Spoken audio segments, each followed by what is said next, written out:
तर आपण बोलूयात आपल्या दुसऱ्या स्पर्धकाला, वेदा निरुरकर.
अफलातून गायलीस, मज्जा आली आम्हाला. थँक्यू. खूप सुंदर गायलीस. फॅन्टास्टिक. काय या अथर्वची कुठली फालतू बडबड ऐकण्याआधी आपण परीक्षकांनाच विचार. म्हणजे तुला काय म्हणायचं? काय मी फालतू आहे काय? गप. राहुल दादा, खूप सुंदर गायलीस. थँक्यू. अतिशय फ्रेश एक्सपिरियन्स होता थँक्यू. आणि थोडंसं इकडे तिकडे होणं स्वाभाविक आहे. तू आत्ता जर मला गायला सांगितलंस तर माझं इकडे तिकडे होईल, पण मला खूप आवडलं.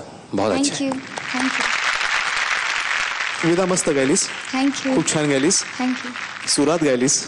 आणि हे गाणं जे आहे ना ते खूप कठीण आहे. या गाण्यामध्ये तान, मींड ह्या सगळ्या गोष्टी आहेत, सगळ्या भरलेल्या आहेत. असं गाणं निभावणं खूप कठीण असतं. ते तू खूप छान निभावलंस. तुझ्या गाण्यात सहज हरकती येतात, ताना खूप छान येतात आणि मींड सुद्धा छान येते. फक्त शेवटची जी तू गायलीस ना, घनराणी, ती छान येऊ शकली असती. मला वाटतं तू छान गाऊ शकतेस, पण थोडंसं कुठे कुठे राहिलं, पण अजून स्कोप आहे छान करायचा. Thank you. All the best. Thank you.